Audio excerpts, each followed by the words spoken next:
Welcome to Romancing the Threshold. I'm Vanessa, your guide through the liminal spaces where transformation beckons. Today's conversation is with my dear friend Jessiemarie, who I first met years ago when she was a different kind of threshold guide, working at a personal growth and spiritual bookstore. Since then, we've shared countless croissants and lattes, diving into the questions people are too afraid to ask themselves. Her journey led her from guiding people through spiritual texts to an unexpected realm, adult retail, where she helped people navigate one of our most vulnerable thresholds, the place where desire meets shame, where we seek quick fixes for transformations hungry for depth. What happens when someone walks into a sex shop desperate to fix their body? How do these deliberately unsexy spaces, think IKEA meets Home Depot for pleasure, become unexpected confessionals? And why do we keep trying to purchase our way past the patient work of understanding our own changing desires? Jessiemarie and I explore how she became an accidental threshold guide in this most intimate territory, meeting people in what we call the trenches of their struggles. We talk about the art of asking better questions with proper foreplay, not premature answers, and why sometimes the least magical spaces create the most safety for revelation. This isn't just about sex or retail. It's about the universal pattern of arriving at any threshold convinced we are broken, seeking external solutions to internal disconnections. Because sometimes the most profound threshold guides aren't wearing robes or carrying talismans. They're wearing name tags and know exactly which lube won't stain your sheets. So pour yourself something delicious and let's romance this particular edge together.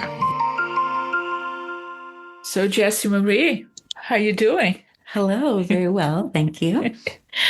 Well, it's nice to have you here doing the podcast with me today. We have a whole setup in my office, so it's in person, which is nice. It's not just Zoom. But yeah, how are you feeling about what we're going to talk about? I'm feeling excited because I love deep questions. I sometimes have a hard time with small talk. I understand its purposes for getting the conversation going, but I love a deep question and questions that I have not thought of personally. I think tickle something in my brain that is like extra tantalizing. And I know that you are the queen of deep, provocative questions. So I'm very excited to explore this threshold with you. Yeah, thank you for crossing with me. Well, we have been talking about having you over for the podcast a few times. We've met at a French bakery, had enough of our croissants and talked Never about... enough. Never enough, that's true. Who are we kidding? But we talked at length about the idea of romancing the threshold, of relationships, sexuality. And the reason I wanted to bring you in for this conversation is that, you have been on the other side of working in the sex industry, but in the retail side, helping facilitate people to talk about very intimate, very vulnerable aspects of their lives. And you've got to see it from the retail side, as well as sitting with people and having these deep conversations. So I thought that bringing you to the podcast would bring in a different lens to what is romancing, that kind of threshold, a very vulnerable threshold. And so that was kind of my original idea when I started thinking, who do I want to bring to have conversations? And for those who know me, like I've been on this tear of reading romance novels. So it brings in a lot of questions too, because you see these characters going through wild transformations and issues that are brought up around sexuality through the books. And I thought, who better to ask than Jessiemarie to bring in a more grounded experience of being, the way I see it, kind of in the trenches there, meeting people at that place. So that was a little long intro here. But what do you think about that? Your experience of talking to people like that? I think it's an apt way to describe it. Because even before working, in the adult retail industry, I think I've always been meeting people in the trenches because of my interest in always going a little bit deeper, a little bit further than maybe what people say on the surface. And that's just my own curiosity, as a kid, and now as like, I guess, reparenting my child, inside myself. I have always had such a deep curiosity about people and why they do what they do. Mm-hmm. How their experience can be different from mine and the same as mine, all in one. So yes, now I kind of see myself on this side of things as like, relationship facilitator. But yes, honestly, provoking almost those deeper conversations around sexuality, pleasure, intimacy, and not only with other people, but with ourselves, right? Because we've said many times, when you can't have those conversations with yourself first, how are you supposed to explore or discuss with someone else too? So yeah, I think that's very true. I think I'm always meeting people in the trenches, and trying to meet them where they're at almost too, but also challenging them at the same time, but in a very soft. I'm always trying to challenge someone in a way a best friend would. Mm-hmm. Yeah, I think, as you said that, I was thinking in a Venusian way, sort of like, I'm going to get you to cross a little further into the threshold that perhaps that person's right on the edge, by asking questions that take them there in a way that's very perhaps diplomatic, right? We were talking about this idea of being diplomatic. We might not rush them through those questions that might be too shocking for them, but you could kind of get them there and see how it goes, and how might they stop and think about, how do I really feel about this? What is it really underneath? And that takes a bit of handling. It takes a little bit of being able to create the container for people to cross. That, what do they say? Like lead fist in a velvet glove. I think I'm misquoting it. But yeah, like, the hammer wrapped in some sort of like fur. Yeah. So you're still like pushing them, but in a way that, I guess, in ways that good therapists, good best friends, good guides, mentors. Not that I think of myself necessarily as a guide or a mentor, but I feel like I'm always thinking about I'm always questioning. Yeah. And so if I meet someone at a place, at a threshold where they're at, and they're not questioning something, they're maybe taking something for granted, that they haven't probed into any further. I'm like, oh, well, there's the juiciness, right? There's where the real questions are. You've come at something from this perspective, but is that the only perspective? Is that the only truth that you contain on the subject? Or is there a lot more to explore? So there's always more to explore is the answer. Yeah. I was thinking how, working with clients myself in coaching, sometimes I always thought that the presenting issue was just the doorway. Yeah. With the questions that I would have started with just to get them going, and then helping them ask better questions. The presenting issue might not even be the thing. It's just the way they cross. The deeper question is what it's at, what is really happening. And I feel that when we are some kind of facilitator or coach or counselor, we're trying to help people ask better questions, because we make questions too quickly and then we have premature answers. It's premature ejaculation all around. I'm glad you said it, because I immediately thought of that. So you need the right foreplay with the questions so you get the most amount of pleasure. And I do like being surprised, as long as it's like a pleasant surprise. So I do like, it's like you like giving gifts. I like when I'm sitting with someone and I get the gift of them being surprised by their own answer, by their own question. They've surprised themselves. And, you know, if they surprise me too, there is that like inherent, like kind of like giddy joy in the, oh, you went a little further than you thought you could, or you even knew existed.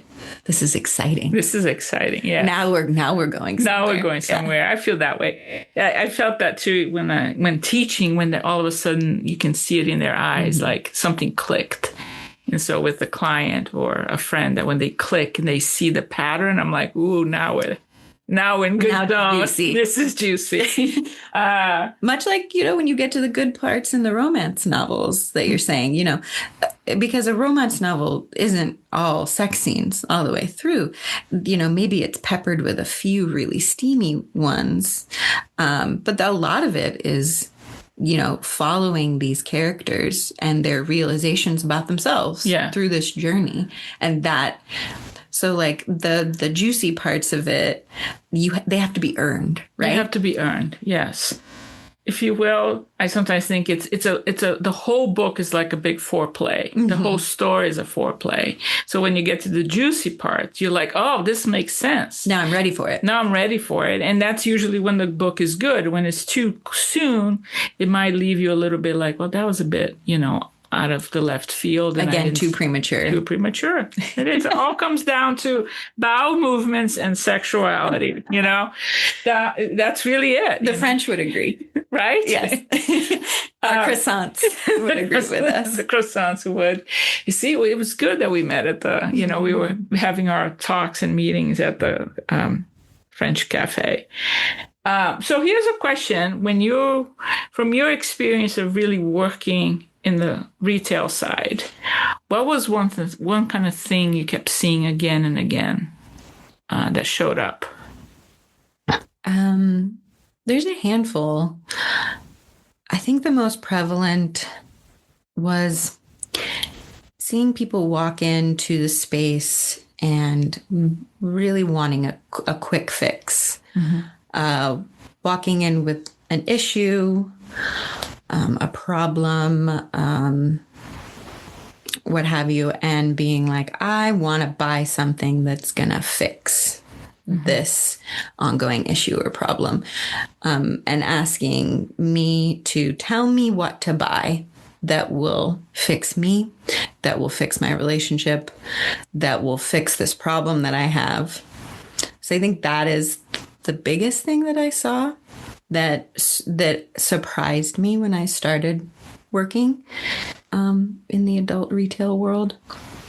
Because I think you think, you know, you're going to, and we did get the people that would come in and be like, I've never had an orgasm before, help.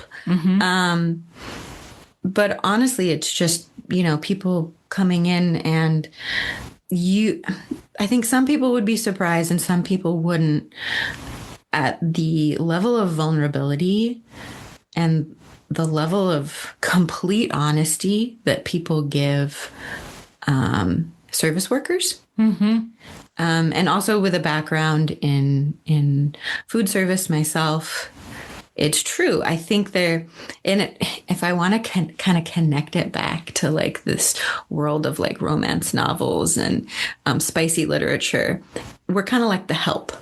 Right? Yeah. We're the butler, the servant, the serving maid. We're almost like these background characters in their main story that are offering them this sage advice, right? Because most like servants are worldly in a way that their masters aren't, right? And so they're coming to us and saying, help me fix this thing. And then because you cannot buy unless you have like a flat tire and you're buying a new tire for your car. There aren't those, I can buy this and it's going to fix this deeply rooted human problem that I have. Yeah. So then you go, okay, have a conversation with me because I can tell you what the best make and models are, what's the newest, shiniest thing, what this bells and whistles do, but you wouldn't be a good salesperson if you couldn't tailor your sale to the person so that then they're happy about it. Yeah. Because like the best salespeople, they're gonna maybe sell you an ideal. They're gonna sell you a story behind a thing that's gonna make you feel good too, rather than just a thing. Because if I sell you just like the biggest, most expensive thing that we have right now, you're going to take it home. You might enjoy it for a little while, but it's really not going to fulfill you. Right. And because we also live in the culture that we live in right now, you're going to be upset about that. You're going to come back. You're going to try to return it. Yeah. Right. And then you're going to be. So I'm also helping myself down the road, too. And if I can tailor this to you, if we have what inherently has to be a vulnerable conversation in which you tell me a lot of things about yourself that maybe you've never told anyone before, or you even told yourself. Or your partner. Then I can tailor this sale so you're going to be happier about it. So you're going to feel fulfilled that, or I don't sell you anything, but at least you're going to walk away feeling happier rather than like walk away with just a something. And then I might have to deal with you later on in a not so happy way. So in all that you said there, I'm seeing like it's quite an interesting threshold to inhabit. It's almost like I see the retail place is selling these toys, these accessories and all these things as sort of the threshold. And we go to the client comes to the threshold and they're wanting something that's going to help them get what they need. And so here's a few things that's interesting. The vulnerability of having to, for both parts, for them to speak to what is it that they want and what they're not getting. So now they're speaking with a stranger. You yourself being the stranger, having to listen to all these stories and at the same time be in this delicate position to try to do well by the client, but by also having to do well by the store itself, because as you said, in the world we live in today, people can come back upset and leave bad reviews and all those things. And so it's a very delicate position. I want to try to help you because you're bringing something so vulnerable that you need. You're expressing a desire that, like you said, you might not have said to yourself or your partner. And I have to try to give you something that could be helpful. And yet, because you're curious and you're looking at how what's really underneath, you're thinking, what is the real deal here? It's not just the toy that is the thing that they're coming for. What's the real question? Yes. And I think I in some ways can be an exception to a lot of people who can work any retail, the adult industry or not, and not have this perspective. But it was a dance for me of, how much time do I take? How much time do I have? How much do I probe? In what ways? Because I am so curious, about the answers and about your reasoning behind them. But I think that's also why I was good at selling things, is because I have that, I don't want to hear I'm not here as a therapist. I can't be in this space. I could be if it was one-on-one in a different, but not in a retail shop. So it's almost like these like mini doses of that can almost be a little bit more of a rush because I'm trying to do this quickly, but I'm also trying to adhere to my own truth, and not just sell you something and send you on down the road. So it is a dance. It's a timed dance of how much do we get into and how long do we have? Because there are folks who will just like, I'm going to start right on in all my trauma. And I would have to, for the sake of my other coworkers and other people that were maybe shopping who didn't want to overhear this trauma, also be very delicate that that, metal fist in a velvet glove and be like, okay, I'm hearing what you're saying, but I need to stop you because this isn't the space for you to talk about that right now. But I'm like honoring that you feel comfortable enough to do that with me. But we're going to have to now skirt around this because it's a little too much, a little too vast, a little too big for the time and space that we have right now. But now that I know that, I still can, I can dance this dance better with you because I have that understanding. And I also have that understanding that you are deeply ready to talk about these things, right? You are a water balloon ready to let this out. So I can also guide you in a way of like, probably talking to someone about this kind of stuff would be helpful. So maybe you're going to get something and then you're going to buy a book, or I can guide you to a podcast or to someone's website, or even a therapist in the neighborhood who deals with this, so that you can continue your journey without me. Because now I know a little bit more. Because and there's a lot of people who will walk in, and this is, same for baristas and waiters and where it's just like all of a sudden they're going to start telling you, like bartenders, yeah. There's that hairstylists. Yep. Yeah. People are just ready. And there's almost even more. And I think there's more safety sometimes in telling a stranger, because the stranger is not connected to your life at all. Yeah. They're going to have less judgment inherently because they don't know you. They don't know your story. You haven't hurt them in any way.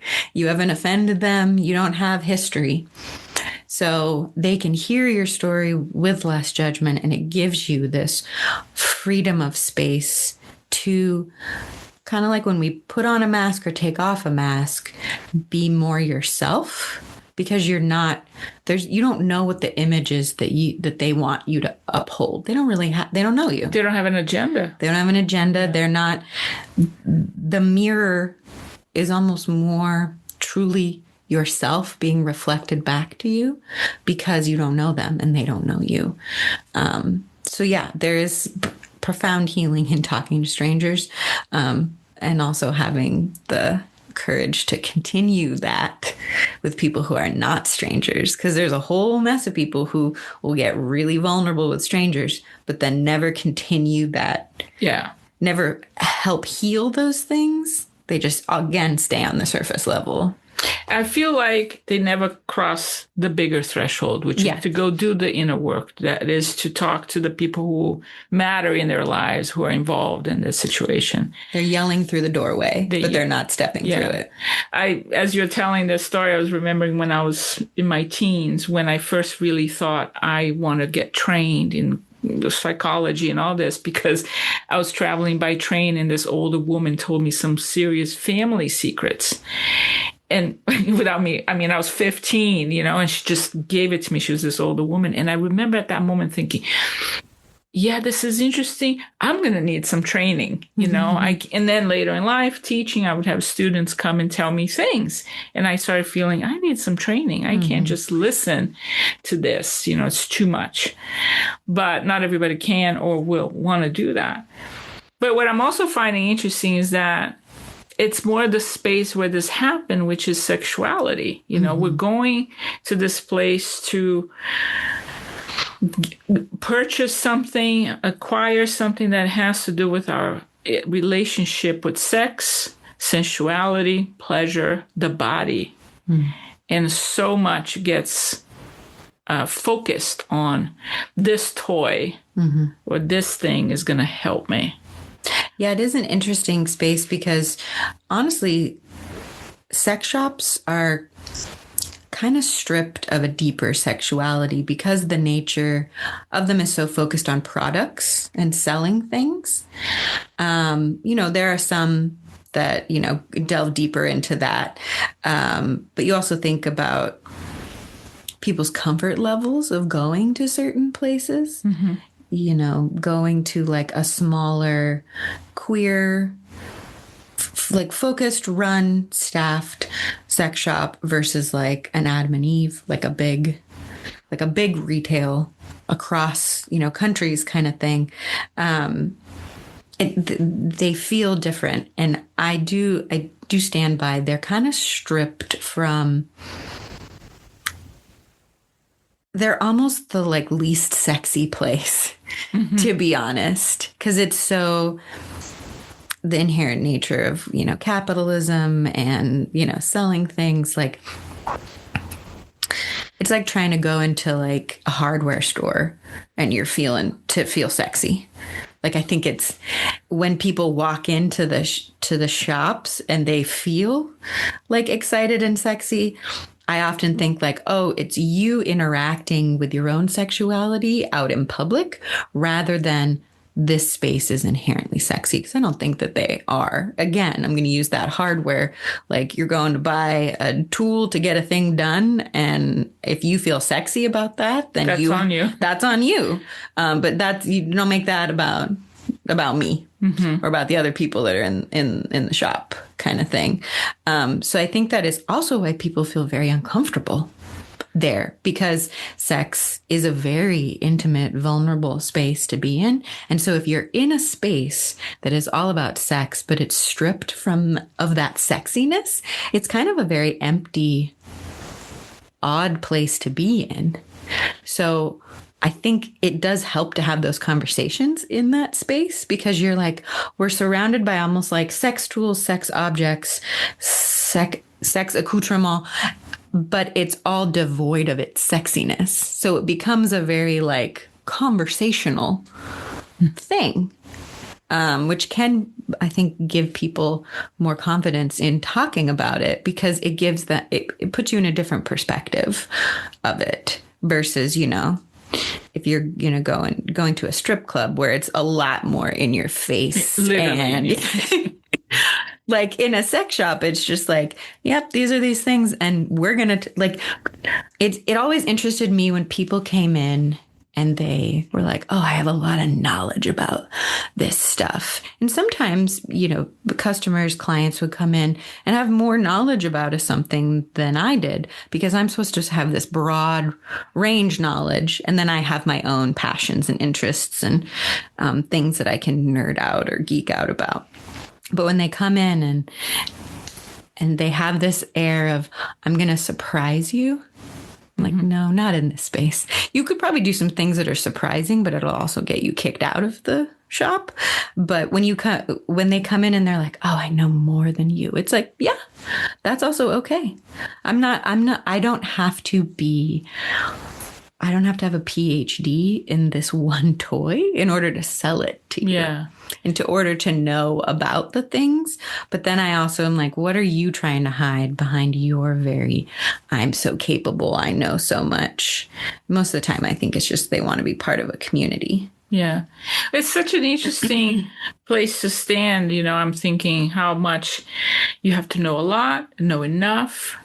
And then the whole idea that the place itself that sells the toys, that sells the possibility of more pleasure in sex, is devoid of the sensuality, the vibe, if you will. It's almost like IKEA meets Home Depot, but it's sex toys in a way. But I think you couldn't sell them. You couldn't have it be a shop without that. Because again, to use like the strip club, you're being sold an experience, a sexiness, a vibe, a pleasure, a deep erotic passion the moment you walk through the doors. But there is the behind the scenes. Yeah. Like any good theater, right? The strippers, the dancers behind the scenes, they're, going about it very mundanely, they have a whole life. They're putting their stuff on, they're flossing their teeth, they're doing whatever they're doing backstage. That is not a sexy place. Like any backstage of a theater, like it can have that thrill, the excitement of when you go out onto the stage and you're putting on this act, you're enacting this experience. But it's the same with sex shops. Like if they were sexy, it'd be really hard to sell people things and have these conversations because you'd be so caught up in the whirlwind of emotions and acting this out and not acting this out, because they are, like you said, they're helping you prep you for an experience that you want to have. You haven't had that experience yet, but you're gathering the tools to have an experience, to explore, to put on a play with someone else or someone others. So yeah, I it's fascinating to think about all these facets of place that are maybe different than the story that we're told about them inherently. Yeah. Because I can see, like you were saying, it in a way has to be stripped. Otherwise, you wouldn't be able to even have these conversations. It actually, in some ways, can help people feel safe to talk about it, because now it's not an issue that I can put all my feelings into. I can talk about it with, I feel like, the Aquarian distance of like, we're talking about the mechanics of this. I'm not talking about how I actually feel, perhaps the shame, the abandonment, the desire, the whatever it might be, but I get to be removed from it, and in some ways it can help people then perhaps get a little closer to what the thing they're having issues with. And granted, I'm talking about here as if everybody's having issues. Maybe that's not really the case. You're just going there to get some accoutrements, and that's all good. Which is true. You just going there to get some lube and whatever else. Yeah. And then you're heading out. Yeah, you're heading out. That not everybody needs to be doing, the deep healing work. And I don't want to imply that. But in some of the people you got to talk to, what are some, I guess we talked about this when we met at the coffee shop before, patterns you noticed that popped up again and again that you're like, oh, this is interesting. This is across genders. I'm seeing this. Ooh, that's a really good one, because I think and feel that what I saw across genders is people thinking that they are inherently broken. People thinking that they themselves need to be fixed. They need something to fix them. That their body, their mind is not working correctly. So help me fix it so that it'll work the way that society tells me it should work, that my family tells me it should work, that my partner is telling me or wishing that it would work. So it's a lot of people coming in with deep-rooted shame about themselves and how they are or aren't performing sex the way that they think that they should be, or the way that someone else is hoping they will show up. And that is across gender, really, because you get a lot of folks with vulvas who are coming in and they're just like, I can't get aroused. I'm so dry. I just like, nothing feels good. Help me buy something that will help me feel, and get wet. And I'm like, okay, well, we've got some things for that, but I want you to have maybe a deeper conversation with why you want a quick fix to something that is so deep in your body. Right? Because if you're like, I want something that's going to make me feel, and then I'm going to feel this way so that I can experience pleasure. And I'm like, okay. Are you asking yourself questions of like, why aren't you getting wet? Why do you feel like you can't feel things? Right? Because that's a deeply scary thing to tell someone. I can't feel my body. That's what you're telling me, essentially. And I'm like, okay. How can't you feel? What can you feel? Have you explored what feels good? What doesn't feel good?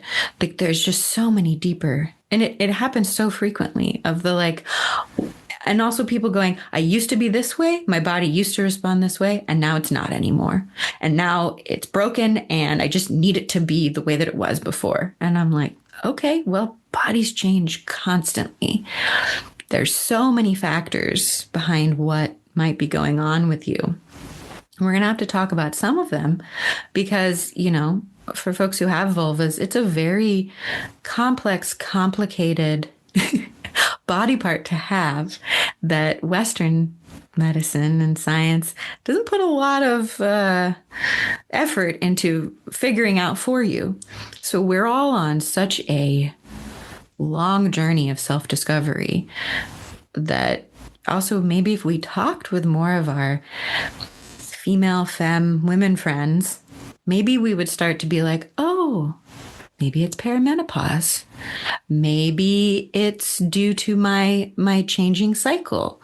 Maybe it's due to the age thing. Maybe it's due to my diet. Maybe it's also due to the fact that maybe I'm not getting touched in a way that wakes my body up, or there's just a deeper conversation I need to have with myself in all of these aspects to have like a more long-term, I was going to say fixes, but long-term solutions, long-term satisfaction. Mm-hmm. And on the other side of that, folks with penises, by and large coming in and being like, I have erectile dysfunction. I'm broken. I can't get it up. I can't make people, my people happy and feel good. Give me something that makes me hard. And again, they go so into the just like a pill, a salve, a thing. And I'm like, okay, well, also, like, why is that? Are you on medication? Because I don't want to give you something or recommend something, because I'm not a doctor, and I don't know how many times a day I would say this. But I'm not a doctor, but I don't want to say, oh, yeah, do this, and it's going to affect whatever medication you're taking. But also a deeper question behind okay, what is it maybe about performing this role, whatever performance that your body just does not want to cooperate with? What are you feeling in your body that it is also keeping you from experiencing this pleasure? Because it's a give and take, right? It's being able to receive and give. Mm-hmm. And when people's bodies, when they're like, oh, they're not working right, I'm like, okay, well, what about this give and receive dance are you not on board with? And maybe what aren't you being also honest with yourself about your sexuality and how that's a fluid state and it's constantly changing. And maybe however you feel like you're supposed to perform, or someone is asking you to perform, that your body is like, nope, no more. Yeah, the body's saying a truth that your mind cannot articulate yet. And that is so varied person to person. But yes, I think this concept of my body's wrong, my body's broken, I need to fix it. And it also is tied with, self-image and how we're also supposed to perform, because gender and sex are so closely interwoven, like how we're supposed to perform this dance, this act with other people, when also if you don't feel good in your body, that's some next level acting to be able to act your way through it, and in a way that's convincing your body it's having a good time when it's not. Yeah.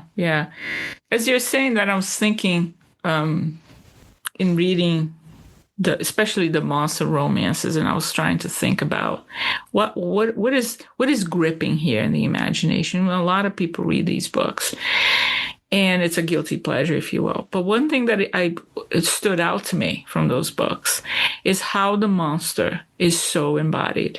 Mm-hmm. Whatever the monster is, whatever is the anatomy, it was interesting to me to see a few things that you mentioned. They knew what the body needed. They knew what the partner's body needed before the the partner knew, because the mind of the character was trying to, no, I'm not aroused by this monster. But the monster knows, because their senses are so punched up, right? And the other idea I thought was very interesting that it showed up in books again and again is the idea of how moist everything is. Everything is uber lubricated to like, wow. And everything, of course, nothing is broken. Everything is very much up and running. And so I thought it was so interesting how these books are so fantastical. They live in the fantasy world, but it speaks to this uber, to me, embodiment. While you are seeing people again and again, like you said, noticing how disassociated we are from the body. And of course, this has personal history, whatever might have happened to the person. But culturally as well, we know we are a culture that says to us, don't be in your body. The body is dangerous. And then the body shuts down for whatever reason, and we're like, what's going on? But I'm thinking to myself, the body's not just a servant. The body will, no, I'm your partner here. You're not paying attention to me in the ways I need you to. I'm going to show you some things. Yeah. And to have it, I mean, in what I've just said, we could go so far as to make the connection that the books, being fantasy, are helping us enact and visualize and fantasize about these things that we're struggling with in our life. Because if you know, one of the biggest things that I came up against or discussed with people was dryness, not feeling aroused, not being able to be hard, you know, and the books are the complete opposite. The complete opposite. There's too much wetness. Yeah. Like, maybe we should tone it down. Like, we're flowing everywhere and everything's rock hard and ready to go at the flip of a switch kind of thing. It is the fantasy realm of what we see in our daily life. Yeah. But you're right. It is because and maybe that is also the role of the monster because of what they look like, because of what their bodies are. They have had to be deeply connected with that part of themselves. Because I was thinking, like, what monster, if we're thinking like werewolves, you know what I mean? Like, they're so connected to the moon and their emotions and their phases. Like, they are aware they're going to turn. Yeah. They know all the intricacies of what it feels like to lose control and to get to that point. You know, I don't think that there's going to be, you know, an accountant werewolf that is like, oh, it's that time of the month I didn't even know. Yeah. And now I'm a wolf kind of thing. I was thinking here too that an aspect of the monster is that they're wild. You know, even if they're a shifter or whatever, but especially if you brought the werewolf, there's something wild in them. And when I think about the wild and I think about our relationship with animals, they're very much embodied. Right? The cats will nap when they're going to nap. And it doesn't matter how we change the clocks, they're going to get up when they get up, you know? Sleep be damned. But there's something that they're embodied. They're in rhythm with their bodies. So I find that interesting. That's why I think the sex shop is such an interesting place. It's almost like the cantina in Star Wars, you know, where you're meeting. It's like when Luke Skywalker walks in, it's like, well, we're in a different territory here. Like, this is going to expand your horizon. It's going to expand your horizon, and there's a lot of potentiality here.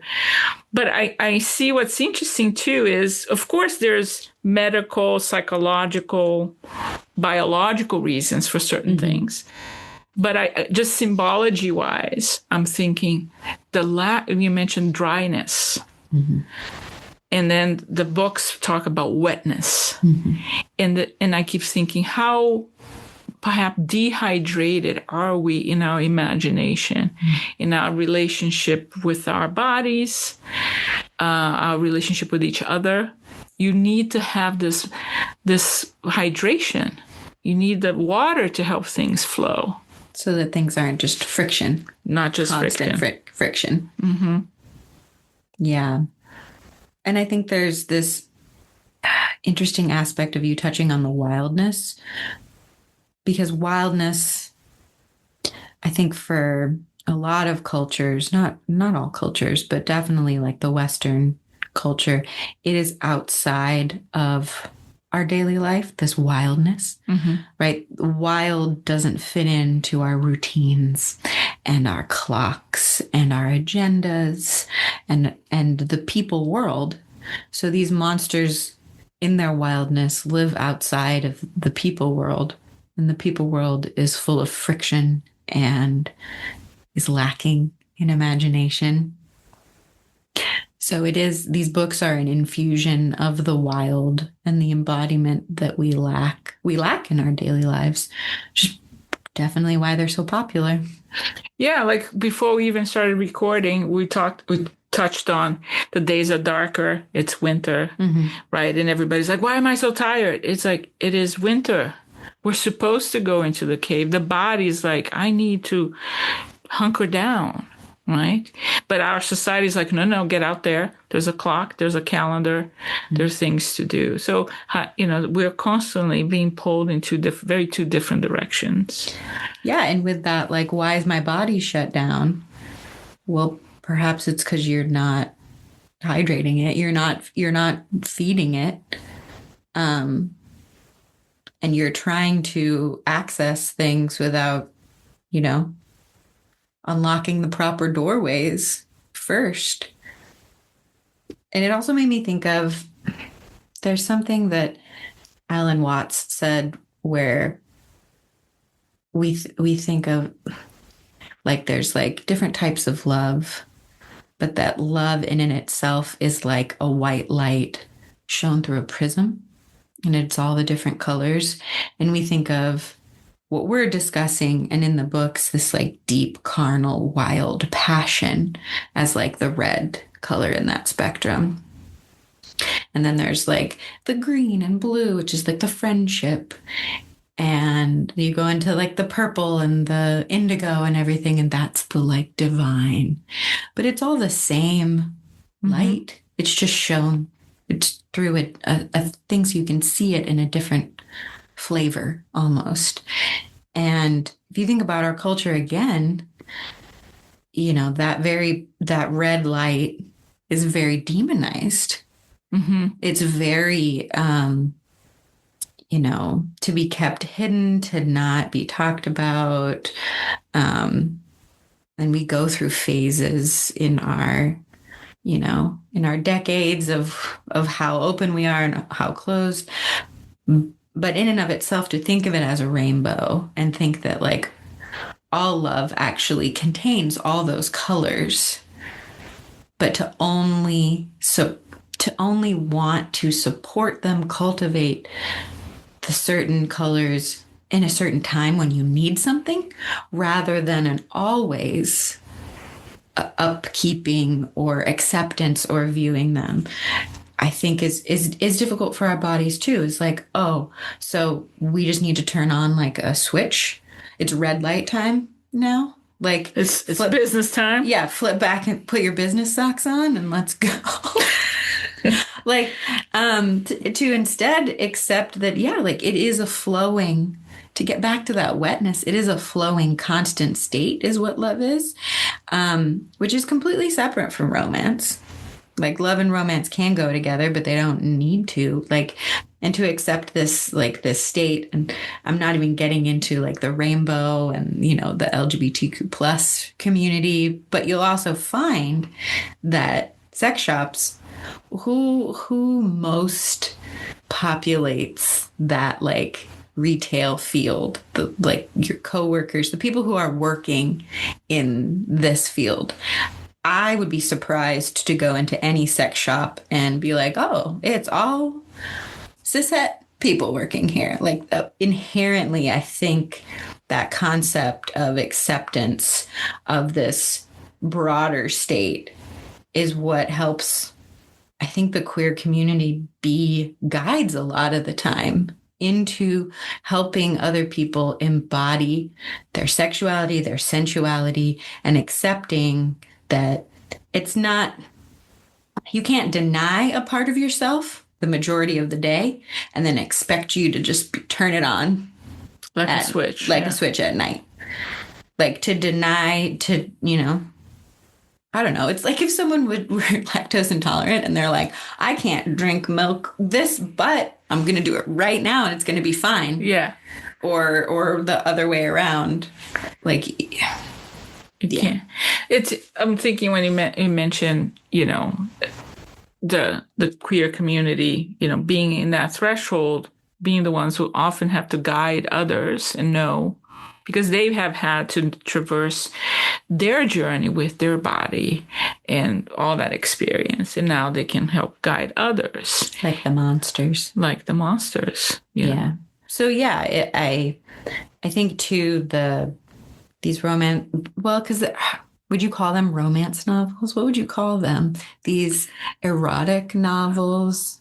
I mean, they fall under the bigger umbrella of romance. If we think of romance as the focus is a relationship and it has a happy ending / happy for now. Now, how the subgenres and how they play with the tropes and themes, that, is up for grabs. So I would say, to me, they are romance also in the sense that the word romance is a story, and so I think it's focusing on the relationship. It's focusing on a wrapping up in a way that feels happy for now. There's a sense of conclusion. And I think the reason for me that they're powerful, even though brushed aside, I mean, they pretty much hold the publishing industry. Everybody looks at the other books, but the real paying customers, if you will, the good chunk is romance, still dismissed. Getting more respect, but still dismissed. It's guilty pleasure. People don't want to talk about it. Not really. It's getting better, but still a journey. And I think it has to do with these stories, they have a sense of containment. So I think the sense that you have a happy ending, quote unquote, or happy for now, allows one to kind of relax, perhaps feel a little safe, and work through some things that the story may bring up. So it could be the mafia, it could be dark romance, romantasy, whatever, or the monsters. Be the monsters or be the mafioso. Those characters they stand in for the other, the one that we don't know, the one that may teach us something about ourselves. Usually that's how these books are often showing up. The main character, the main heroine or hero, they're going to learn something about themselves through the engagement with the other. However, that's going to take shape, then the tropes do their magic. So that's when I think about, personally, I like the monsters because, well, it's kind of interesting. They have different powers. They have different anatomies. It's kind of, sometimes I'm like, this is kind of an engineering problem now. How's this all going to happen, right? But I think what I find more interesting is that the monster represents the ultimate other. It's very alien. It's very foreign. The mafioso could be the same. The, leader of the gang could be the same. But I personally I grew up, my favorite fairy tale was Beauty and the Beast. So I think it was right there from the beginning for me. I was going to like the Beast. But so I think when I think, too many thinking here, but in the current climate that we're in, not just in the country, but globally, at least Western civilization, if you will, we are struggling to deal with the other yet again, right? Be it the immigrant, be it a certain class of people, a certain gender. The other is becoming demonized again. And I think it has to do with, in the same time, this is all happening. It's very interesting. There's so many books are showing up with monsters and romantasy, fantastical worlds. And so there's something that's being worked in the psyche collectively. But what's interesting here to me is that the demonization of the other often shows up, I'm being simplistic here, when we are struggling to deal with something that is actually our own. Something within is rising and saying, hey, we're going to need to talk about this. Something's happening. But we are pushing it down. So I'm going to push it down and project it onto somebody else. So I didn't do this problem. My husband did the problem. My friend did this problem. My boss did this problem. All that group of people over there did that problem. Mm-hmm. So I often see that before we have the moment of comeuppance, perhaps, of being like, oh my God, I actually need to deal with this problem. Now think of it as individually, but also think of it collectively. Then that's when we really get into like, it's not me, it's them, whoever they are. They become the monster. And if you love history and you look at patterns, you're like, oh, we're here again? Yeah. Again? Could we not all just, if a country could just go to therapy? Mm-hmm. I mean, therapy is not going to solve everything, but it's a beginning. So that's usually what I see. So I find that interesting that in the moment where they're going after women, trans, everybody, immigrants, you're seeing all these stories take full front and, really claim some space. And that's just in the books. We're not talking about TV and movies and everything else. So I find that interesting, that it's usually that moment, which tells me, oh, if we could only pierce that boil and get in there, And to connect those patterns, people are coming to these stories in a similar way that they're coming to the sex shops, right? Mm-hmm. If the sex shops are peopled by, these others that are, outside of the norm of yourself, which isn't always true. Sometimes people are going there because they feel safe in that space of the other, the monster, right? Mm-hmm. Which is very similar to why you go to the stories to feel safe too, right? Yeah. It's a held space for you to work through these inner things with guides that are going to give you different perspectives or mirror a similar feeling that you have so that you can work through these issues, which is why, I think the sex industry is booming hand in hand with, the romance novels, like carrying the literature industry. Like but we don't want to talk about because it's guilty pleasures. Mm-hmm. So that's where we're breaking that, right? Where you do need to talk about it. So we've noticed the patterns of why people are coming to these spaces, these books, these places, because of dealing with these issues. Now it's to get people to talk about it, to actually go beyond just buying a book, a thing. You want to have a book club, right? I do. You want to have a conversation about these topics, getting a little vulnerable, going a little bit deeper, asking the questions rather than just staying on the surface. Yeah. That's what I think is the healing power of fluff. Yeah. That was my thesis. That was the title of my thesis, the healing power of fluff. But back then I was looking at romantic comedies. Again, even in movies, romantic comedies are brushed aside. Mm-hmm. We look for the action, but romantic comedies, poo-poo, right? Mm-hmm. But I did a whole thesis on it, looking at romantic comedies like one would work with a dream. Mm-hmm. Giving it the space to be sort of unfurl and play with.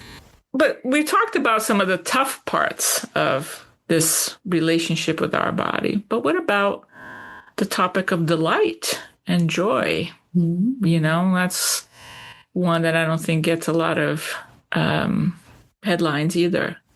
Gets to be kept.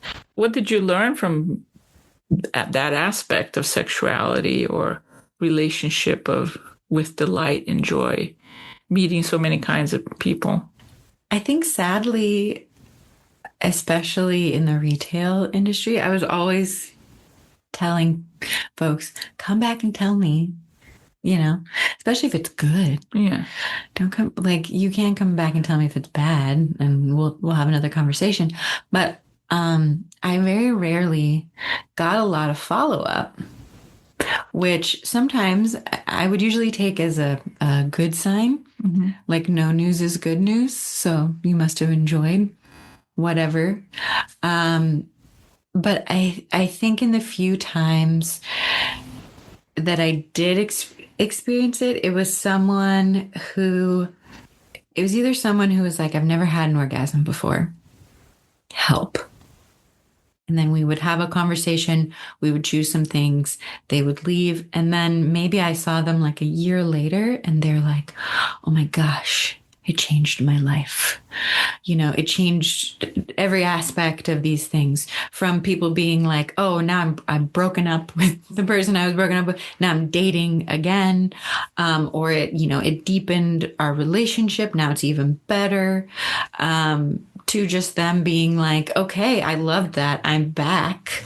I feel less shy or raw or vulnerable. I want a new thing now. I'm back and it's my birthday and I want, you gave me a good recommendation and I want to try something else.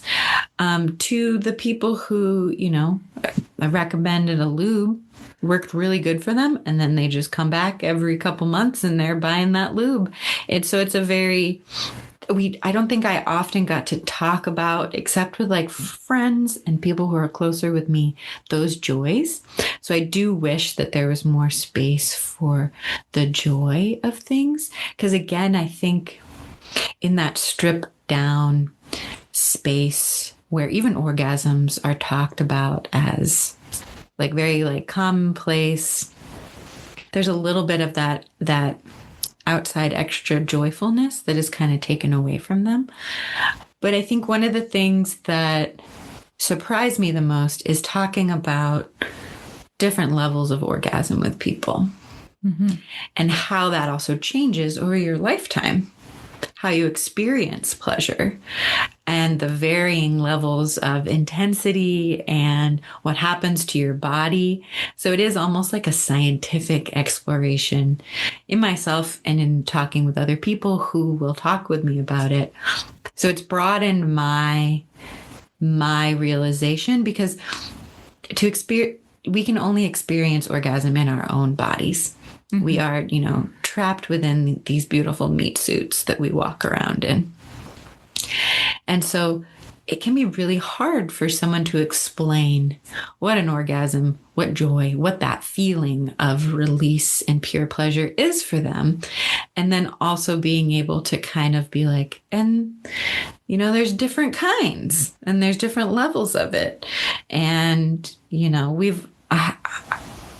I think I can say safely, we've all had a lackluster orgasm before, where you were like, well, that was okay, but it wasn't like that one time. So how do I like get the components right to like recreate that one time that like, it curled my toes and my hair stood on end kind of thing. So as far as the joy aspects, I think it was the joy of just people being happy with what they had bought and that it was helping them to, continue this journey with themselves. But even deeper than that, it's also the joy of being able to talk with someone and tell them, guess what? You're not broken. This is such a common, because especially folks with vulvas, a lot of folks going through perimenopause, a lot of folks, and there's great books out there on the subject. And there's one that is called What Fresh Hell Is This? That always makes people laugh. And that laughter, that joy really allows them to be like, oh, hey, guess what? This is just something that we don't talk about in our culture, that we're not prepared for, that everyone is undergoing. And so there's such this deep shame around folks with vulvas, with penetration and wetness and pain, and not being in the mood or being too in the mood all the time. To just be able to tell someone, hey, guess what? This is a really common thing I hear multiple times a day from a stranger who I'm not trying to coerce you, or there'd be no reason for me to tell you other than it's the truth. You're not broken. Your body is undergoing change, but we can have a conversation, and then you have those conversations and they come back in to get lube again, or the rare time that they would come back in and be like, oh, thank you for recommending this product, or thank you for having this conversation with me, or the rare instance where someone does a Yelp review and you get to read about it. Like, they helped me so much. I think those are the joyful aspects about it that maybe I wasn't expecting to get so much joy out of just being able, for someone to just be like, oh, I like just no penetration feels good. And I'm like, yep, that's very common. And their eyes just like lighting up, and this realization that like they're not as fucked up as they originally walked in and thought that they were.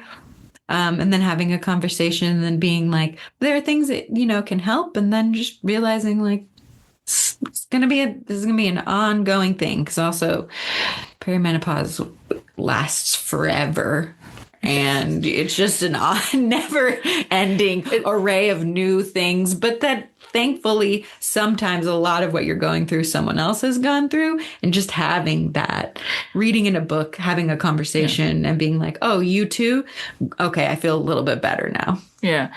A few things I'm thinking here. One, I do feel in books and romance novels, we need to have more, they call them mature female characters, but I'm like, we need over 40. Over 50, even over 60, go at it. Why does it have to be reduced to the 18-year-olds? You know what I mean? If we had an over 60, like if there is, or further, I'm not even stopping at 60, but this is another taboo subject where when people retire and then they go into retirement homes, like STIs and STDs are rampant because you don't have to worry about pregnancy, and people be fucking, but they don't have the tools because they didn't maybe experience this they're in this little, captive community where, you got a lot of free time on your hands. And guess what? The body still feels pleasure.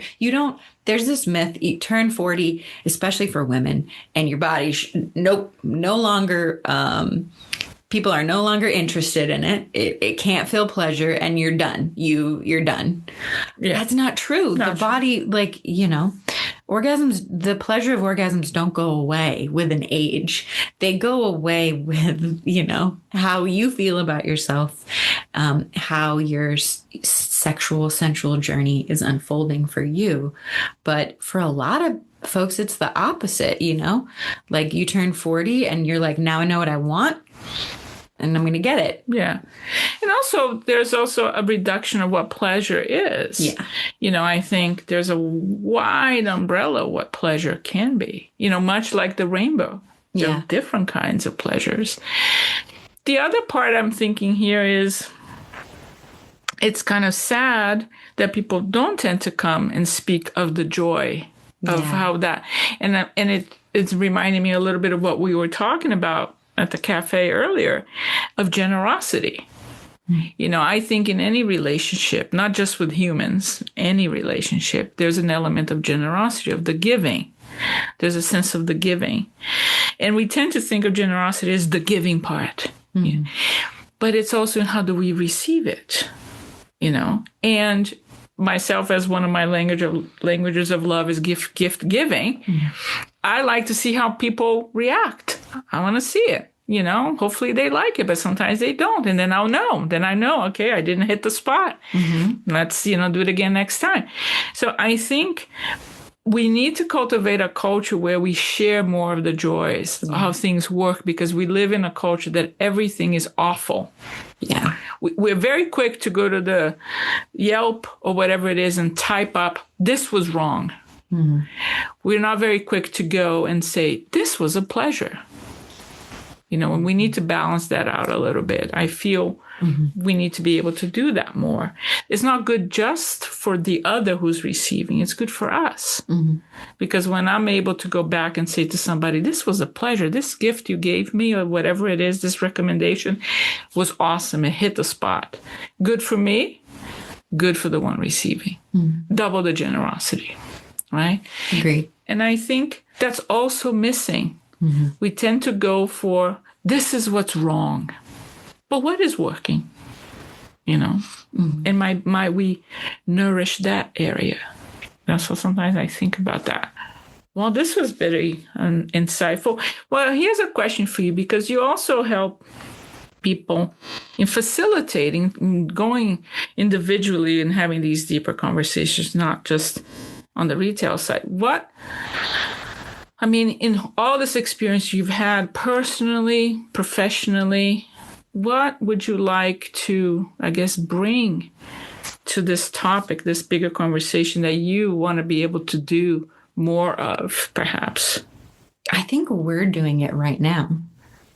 I always want to expand people's horizons past what they think that they know, because that's what I'm also constantly trying to do for myself too. Like we never stop learning. If you're like, I'm an expert, I know it, I'm like, well, then I don't want to talk to you, because like you can be an expert on something, but if you don't have the addendum of, but there's constantly more to know, and there's more to explore, and you're never done. No matter if you are an expert swordsman, like there's always something that's going to come up that's going to be, and that's where the magic lies.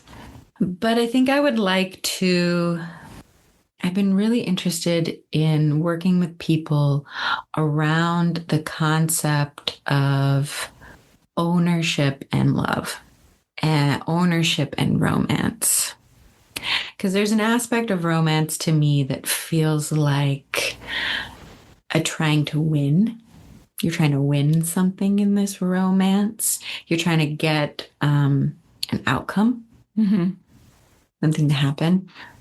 And I think for a lot of people's relationships is we do get caught up in that game of winning something. And then once we win it, quote unquote, once we own it, then it loses this shininess. It loses its allure. And a thing that people come to me about a lot once they find out is that I'm polyamorous. I do believe in the ability of multiple loves, and that I think it is a good thing, that I would like to challenge people around that concept, because I think it would help people be more satisfied in their relationships in general, and also their like sensual, sexual lives too. If sex is also, if you need to be romanced and get in the mood, so then you're winning something, and sex is an act and you're enacting it, and you need that like novelty, or you need that like that end goal of all I can really think of, the end goal of like winning, owning, and having that power, right?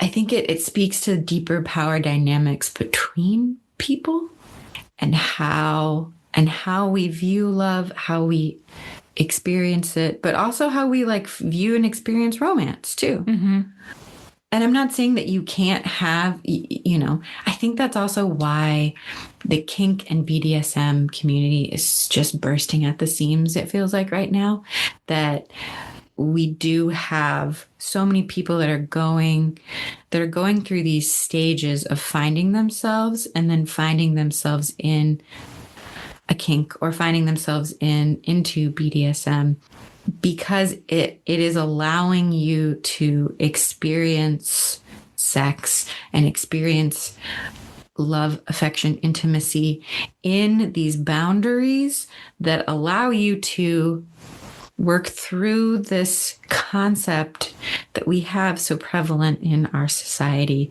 of what ownership is, what love is, what romance is. And also so that you know, what's the biggest thing that tears people apart besides, lackluster sex lives? It's cheating. I think that is why there's such a movement into polyamory and BDSM, because it's widening your horizons so that you can explore these stories, you can explore these experiences without having it be so black and white, and without having it be about someone winning, someone losing, or how we win, or how we take ownership of this relationship. And it becomes, like we've been talking about, more fluid, so that people can experience things. So I think it's just, I want to widen people's horizons in general, because I'm a problem solver. At my core, I want to be the diplomat, help people out. And so if people are coming with these problems or these issues, and they're like, well, this is just how it is because this is how it's got to be, I'm like, oh, no. Let's question the limit, let's question. So let's question the threshold that you're standing at, your issue. Let's question how far you can see ahead and where you want to go. And also have people inherently question why they love, why they want love, what romance is to them. The question of us sitting right here together. Yeah. I just want people to question why they do what they do, so that they can be acting out of their more authentic self and out of their truth. Because I think if more people are acting out of their authentic self and truth, we would also have less of a problem with the other. Mm-hmm. Yes. Because you'd be focusing, I guess I want to focus people inward more rather than outward at others being the problem, and flip that around as a mirror and be like, okay, well, why? Yeah. And I would have a better relationship with the other within, And when there's a lot of good meat right here in everything you said, but two things that stand out to me. One, I do agree with this idea. Let's ask better questions. Yeah. Because I think a lot of the problems we have, and I felt this a lot working as a coach, as an astrologer, people come in, the question is poor. The question is a diagnosis. And that's just the beginning. That's good. That question got you here. Let's ask better questions. What are the better questions? Questions that expand rather than tighten. And it's a process. It's not a quick fix. And I'm still working with that myself. So even as I read these books, I'm asking myself, why am I reading these books? What gives me pleasure in these books? What doesn't give me pleasure? Where's my resistance? Why do I have a resistance to that? So I'm reading in different levels, right? The other part you touched on, I think it's really interesting, is that our whole language around romance and love is almost like a competition. Mm-hmm. We want to score. We want to get to the top. Mm-hmm. I want to conquer. Mm-hmm. Everything is very dominant. Mm-hmm. And almost like I climbed up the Everest. I got there, got my flag. Yay. But I think it's about romancing. It's a continuous unfolding, and that's why it's interesting and somewhat perhaps problematic that in a lot of these books in romance, you end with a happy ending. They get married. You don't see the continuation. Mm-hmm. You end with a marriage. And so, yes, you got to wrap up the story someplace. That's fair. But the deeper story happens, I would say, perhaps after. We don't know. How are you going to engage with this now? Mm-hmm. And how is it going to unfurl? How are you going to unfurl with being in relationship with this other individual for a longer period, however that is? And so I think that when I think about romancing, I think it's a continuous way of approaching life. So more and more I've been thinking that this idea of romancing the threshold for me came to be as like, how do we engage with change in a way that isn't like I'm just bracing for impact, but I am showing up with the curiosity of a lover. When you first fall in love, you want to know everything about that person, right? Mm-hmm. But perhaps what if we did that with our lives, with the changes, with the things that are happening? Just be curious. Mm-hmm. Like you were saying earlier about yourself. You were just curious. You wanted to know. So I think what is lacking in our world is a space for curiosity. We're quickly too pushed into, are you on this camp or are you on that camp? Mm-hmm. And why is there only two camps? Mm-hmm. To begin with. But do I have to pick a camp? Maybe at some points you have to stand in a certain position, but I don't have to hold it like so adamantly. I can be at least curious. What is this about? Well, and the truth is that romance is also fluid because it looks different to different people. Different people are going to have different, there is, the definition of it, but people are going to have different definitions because they have different ways of expressing love and care and affection. Yeah. So if someone's romantic in the traditional sense, as in they buy you flowers and chocolates and take you out on dates, but if that doesn't feel good to you, would you call that romance, or would you call that something that's stressful? Yes. I feel like it's a rich topic, not just for relationships in general between people and humans, but I think with what the world is going through. And I think about the Venus power of relating. And that's why it's thinking about your work in the retail side. Venus is a goddess of the liminal. That's why she's dangerous. She's dangerous because love, attraction, desire could steer you away from the goal you're going at. It can catch your eye and off you go in a different direction. Danger. That's why we say curiosity killed the cat. Danger. But in the stories, in the fairy tales, in the romance, it is exactly that attracts you into the story. What attracts the main characters. Yeah, if the character wasn't curious, you'd have no story. You have no story. All right. So as we're wrapping up towards the end, before we get into our little rapid fire questions, which answer from your gut, right? Check in with your body, right? Is there one last thing you hope that people would walk away with from our conversation? Deeper curiosity about themselves. But curiosity about themselves that then they can follow, and being curious about others too.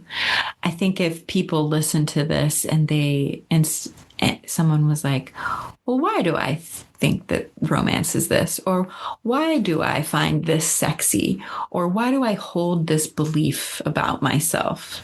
To just follow those threads, to be more open, less closed off, and to read a sexy book. There are plenty. Read a book in general. Go read a book. But like if it's a sexy book and it awakens something that you didn't know was in you, be curious about that. That's the juiciness right there. That's what I would like. That's great. Okay, so rapid fire. Okay. If pleasure had a color, what would it be? I know you said shoot from the hip, but this is a thing where pleasure exists differently in everyone's body. So, for you, what would it be? For me personally, I think pleasure would be pink. I think we also associate Venus, pinks, soft pinks, rose petals.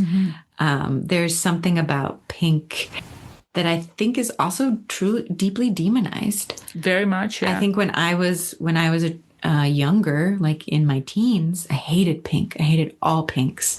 And I think that's because I was rejecting my own sexuality. I was rejecting this part of myself that I thought was shameful, that I thought people were going to judge me for.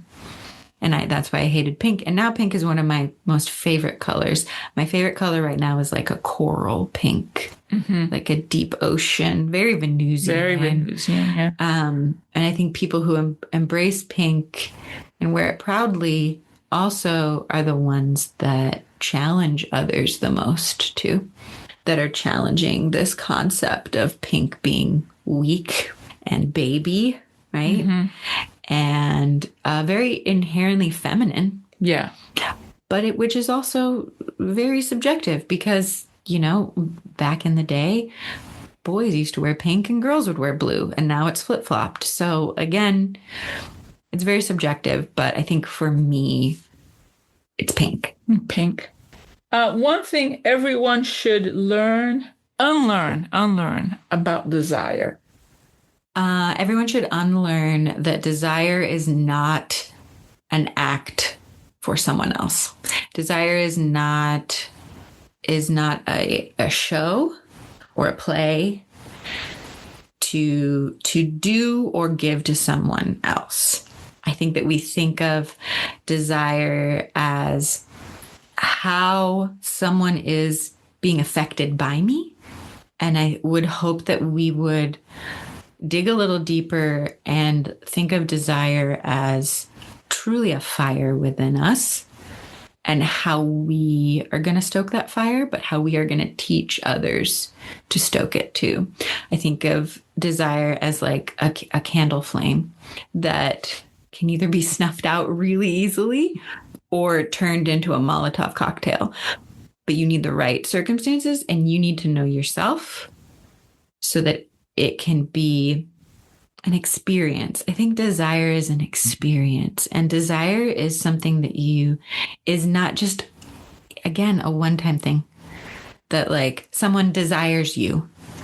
Yeah, I think it is like, if we're talking about goddesses, I think desire is a very hestia, like come to the hearth of yourself, feeding yourself.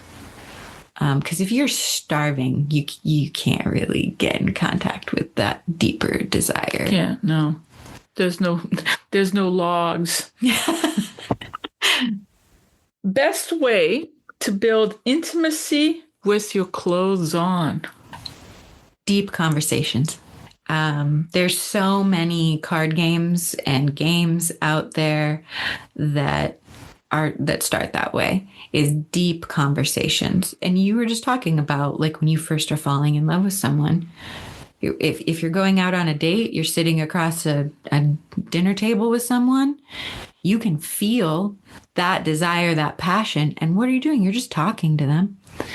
But you have that hunger, that veracity to know the other, to know this person that has inherently sparked maybe a desire, or sparked something in you that is you're interested in, whether that be how they look, the sound of their voice, all these other attributes, even their bank account, like all these other things that have sparked your interest in them. That's just the beginning, just to get you crossing that threshold. So I also believe that if people are, what word did you use? Passion? Desire? Intimacy. Intimacy. So for folks that are lacking in intimacy, that are having a hard time connecting, that are having a hard time with their sex lives, what are you not talking about? What deep conversations are you not having that you're hiding from? Because like you can't have intimacy if you're not truthful, if you're not honest, and you're hiding things. You just can't. So having the like deep conversations on all subjects. Yeah. Not even just about the sexuality of the relationship, it could be anything. Because if you get someone talking deeply about something they're passionate about, that's sexy. Truly, if someone is so passionate, like about, it could be anything. They could be like, I love mushrooms. Let me tell you everything I know about mushrooms and this and this.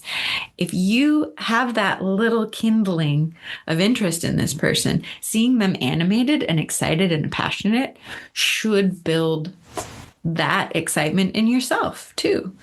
And yeah, so conversations, but also we're getting back. We're sounding like a squeaky wheel a little bit. Curiosity. Yeah, back to curiosity. I mean, so in a way, I keep thinking Venus and Hermes and Mercury, Aphrodite and Hermes, they bonded. They had a child. But when I think about desire, if I give desire to Venus, Venus's rulership, I give curiosity to Mercury, and they go together. They're both liminal archetypes. They're both dangerous. Start asking questions. It can be dangerous, but it can be eye-opening. It can open up the floodgates for something much deeper. So I always think about those two of them working together. What scares people more, asking for what they want or receiving it? I think it's receiving it. I think I think receiving is very difficult for people. And I think a lot of us do a kind of passive receiving that... It's the equivalent of the side hug. Yes. Yes. Because it is a vulnerable place to ask what you want. But I think a lot, and maybe I'm just speaking from myself, but I think a lot of us, we ask what we want with the thought that it's probably not going to happen, right? Yeah. We ask what we want, and deep down we think they're going to fail. They're not going to give me what I am asking for. So because it is much more rare to ask what you want and then receive that in return. Because sometimes when you receive it, you have the realization, oh, this isn't what I actually want. I'm asking the wrong thing. I'm asking for the wrong thing. But if you ask for it and then you don't get it, you don't get to have that epiphany moment of, oh, this is what it feels like to receive what I've asked for, or this is what it feels like, and I actually don't want this, and I have to revise my ask. Because it is a cyclical thing. Yeah, it's very interesting. I also would say receiving it, and I didn't think about that possibility that you could be receiving and then realizing, oh, it's not really what I wanted. And then that could lead to other explorations or feeling like you're back to square one. I didn't think about that possibility. I thought about receiving being hard because you have to surrender to the receiving. Yes. If it comes. Or the disappointment of it not coming. But yeah, I didn't think about that possibility. What if you do get it and then it's not what you wanted? Okay, last one. So the name of the podcast is Romancing the Threshold. So when you hear Romancing the Threshold, what comes to mind? Well, this one, I actually got a sneak peek of this question. Yeah, you did. So I've been actually thinking about this a lot for like the past week. And I first came up with that romancing the threshold means an idealization of beginning something. And then I was like, okay, well, what does that really mean? Because it's just, they're all just words describing other words. So you're trying to win the affection of a limitation, it feels like. So you're wooing a doorway, right? And there is a romance about that. But you can also be, it almost is like, it's like a pause. It's like a breath. It's a pause. It's a, whether it be an exhalation or an inhalation, you can almost get stuck in a false pretense of between states. So I think it does come down to what you mean, what romance means for each person. Yeah. So you're idolizing the starting of something, or you're staying in that state of possibility. You're in a constant wooing of possibility. Okay. I like that. Well, for yourself, your relationship with romancing. In connection to thresholds, I think it is that staying curious and honoring that curiosity that continues me opening doors. It continues me having those conversations.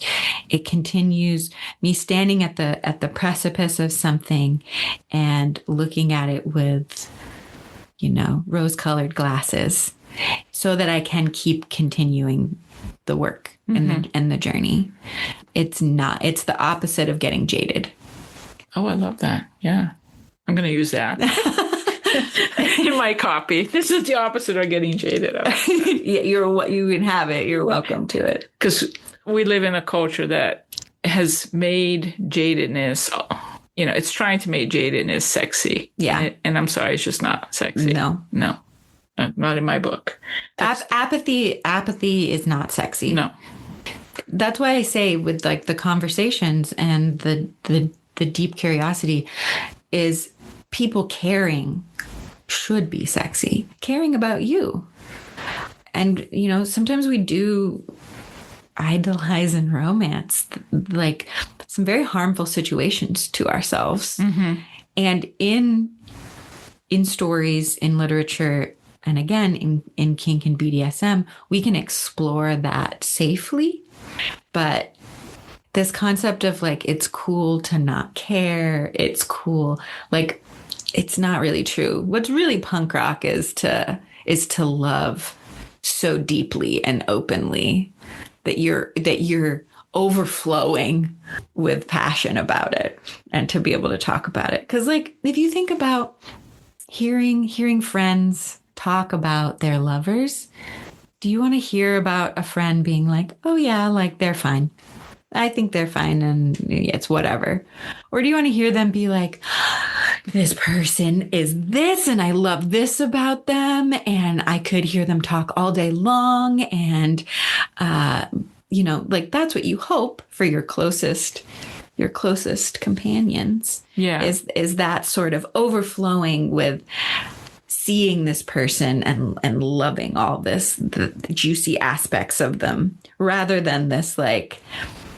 But it's true that in our culture too, there is for some reason, we're going to use the term fuckboys, are put on this pedestal. These like, especially men who are apathetic, don't care, ghost you, like ignore you, like they're. And it is perpetuated, and it has been for a long time, that like, oh, you want to like get with someone?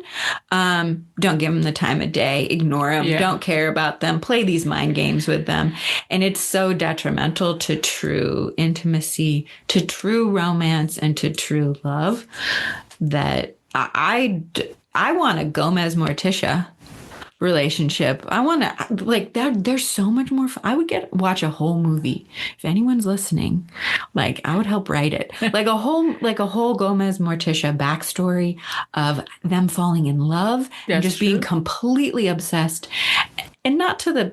It's not detrimental to them. They have a whole family. They support their family, but they are unabashedly obsessed with each other. And I think that's way sexier, and should always be.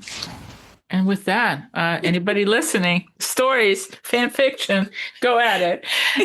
So, Jessiemarie, so thank you. I hope that people get as much juiciness of our conversation as we did. Yes. And if they're listening and they're going to do a drinking game for every time that we say juicy. It's a good idea. And curious. And go at it. Pick your poison. Pick your poison. As we close today's conversation, I'm struck by how Jessiemarie shows us that the most profound threshold work often happens in the most ordinary places. Not in sacred circles, but under fluorescent lights, between shelves of silicone and lube. Her experience in adult retail revealed a universal truth. We often arrive at every threshold convinced we need fixing, clutching at our credit cards like talismans, hoping to bypass the work that the transformation requires. But what if the real medicine is in being brave enough to ask the questions that need asking? What if transformation begins not with the perfect product, but with admitting to a kind stranger what we've never voiced aloud? Whether you're navigating changes in desire, in your body, or in how you meet the world, remember, you're not broken. You're just changing.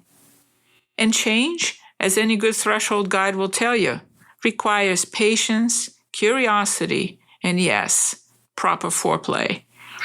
So thank you for romancing this edge with us today. You can continue the conversation on my Instagram at vanessacuto.stories or at my website, vanessacuto.com. And if you're ready to explore your own thresholds with support, I offer one-on-one threshold guidance that weaves together astrology and coaching, because sometimes we need a companion who can both read the stars and the soul. Until next time, may your questions be as brave as your crossings.